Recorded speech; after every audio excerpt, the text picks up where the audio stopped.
Good day, everybody. Okay, Theodore from the Yelling Values. In this video, I just want to, talk to the students, the fresh graduates from the universities and colleges who are now actively out there seeking for job and employment. So I know times are hard. So studying in university is just one chapter of life that is just been passed when you have graduated. So now the next chapter of life or the journey is looking for job searching. So I just want to share my story and my experience with you. So I don't know, somebody out there might need this story. Somebody out there might be inspired by this story. So I graduated in the university in around 2011. Actually, I completed my studies in 2010, and then I graduated in 2011 from Unitec. So I was majoring in property studies. So like many of you are now will be facing. We went out to the industry with our certificates, with our bachelor certificates, looking for job. The first 5 interviews I failed. I was not accepted. So I went back home, and for one full year, I was doing voluntary work around, helping people, helping small SME business in the village, doing up the profile, writing up the proposal. I was just basically doing this, helping the people for one full year. Much of my help went to the Simbu provincial government. With my little IT knowledge, I helped them in installation of programs in the new computers, cleaning viruses in the computers and stuff like that. So one full year, just volunteering, no money, expecting no money out of Buddha. So after that one full year, I have been helping a lot of people, and then especially I have been helping a lot of people working in the provincial, the Simbu provincial government. So word has spread out. So my first new job came. So I was flown down to Port Moresby, and then I joined the Kina Finance team. So which is now Kina Bank now, but that time it was not a commercial bank yet. So it was just a financial institution, financing. So I joined the team. So I was a trainee loans executive officer. So I spent about almost a year training with them at the head office. At that time it was at the Deloitte Tower. So I was not studying. I was not studying banking and financing or business management. I was studying property management, property studies, valuation, land administration. But then the opportunity came. So I went, and then I worked with them as a banker. I was trained as a banker for almost one full year. After one full year, I got my first formal job in the field that I've been trained. So I joined the Century 21 Real Estate. They offered me a job as a property manager. So I went and joined the Century 21 Real Estate, and they took me on board as a property manager, and then I made my way up to manage very big property portfolios in Port Moresby. So that was I stayed with them for almost 2 years. And then I came back to Leh. And then I joined the professional real estate. I was the commercial property manager. And then they swapped me into the valuation section. So I was doing valuation, looking after the valuation office here in Leh. And then opportunity came, so I left the professionals after 2 years, and then I joined a contractor that has been contracted to build the telecom towers right in around Morobe province and the Highlands region. So I was taken as the admin manager. So then in the course of doing admin management, I stepped into assisting the project managers in the telecom tower rollout and construction. So there I started to pick up bits and pieces about project management. But already when I was with the Century 21, I was doing property management, and in the property management we were doing maintenance, a lot of maintenances. So I already get a broad idea of what construction project management was all about. And when I came to professional real estate here in Lae, it was the same. And then to this telecom tower rollout, that was the Huawei product.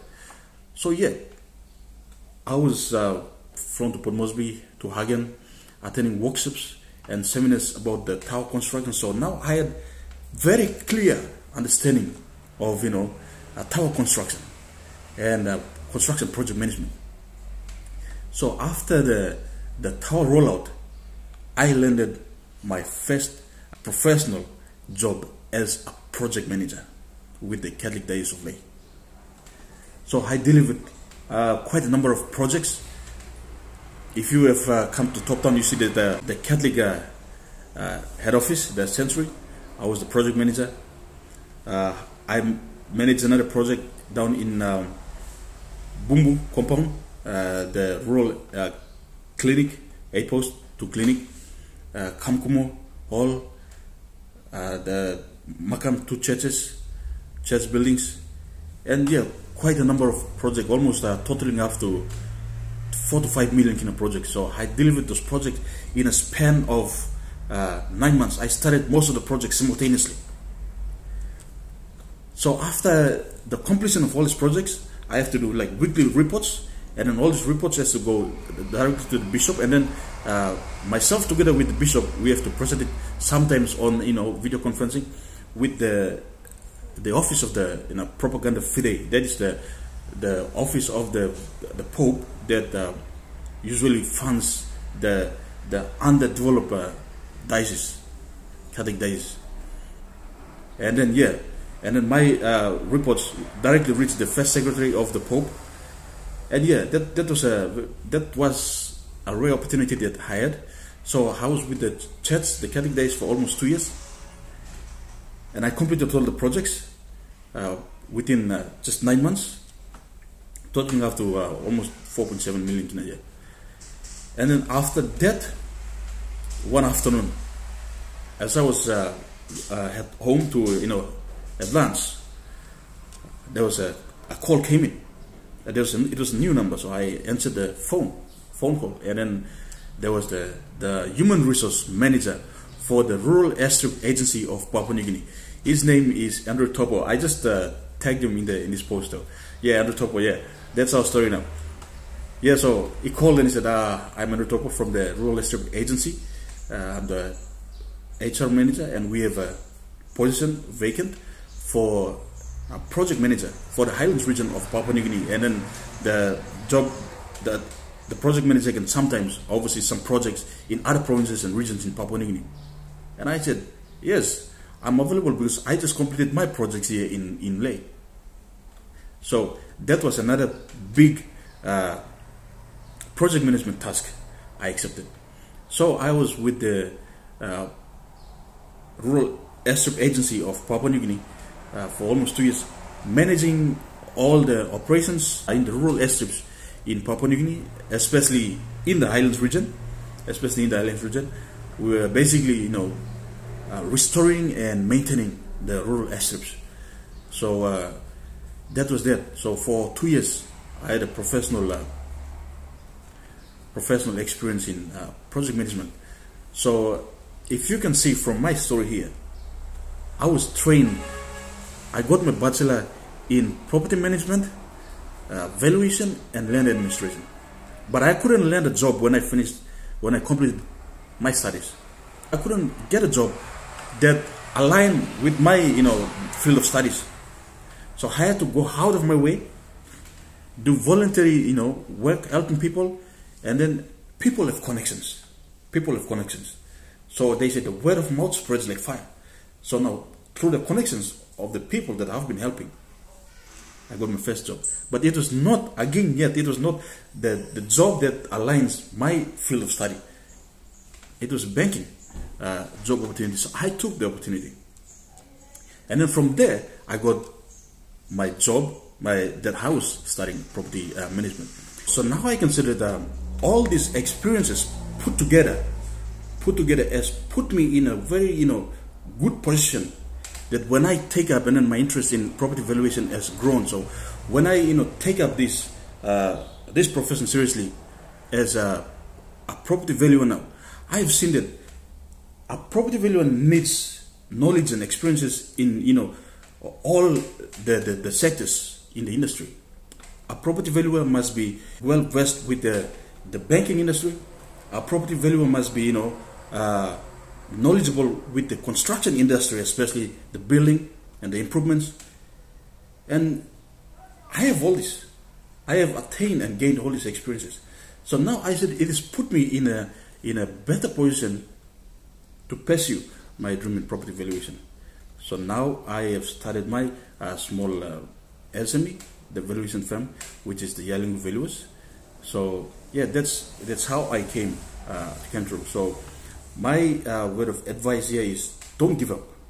Don't give up, especially to those freshly graduates that are going to look for a job next year, which is just around the corner, 2023. If you don't find a job, don't give up. If you are studying in like one of my friends, a female connection on the LinkedIn said, she studied mechanical engineering, but then she landed a job in the field of an electrical engineering and in chemical engineering. So now she has attained a knowledge in the electrical engineering and the chemical engineering industry as broadened. You see, that's a good thing about it. So, and then my other advice is, when you go out there, in the process of looking for a job, use him as a sawyer and help a lot of people, volunteer. And people have connections. They will look for a job for you. So I hope my experience that I've shared with you should, enlighten you, give you some inspiration, some encouragement. So you cannot, discourage yourself, get yourself discouraged, and then get off the track. Life is hard. There's no only one way to the goal that you've set. There's a lot of different ways. It all leads to the one goal that you set and you plan to achieve. So stay positive and be positive. Always think positive, and then look around, have options, open-minded, and when one door closes, always look. The other door always opens. So where there's a will, there's a way.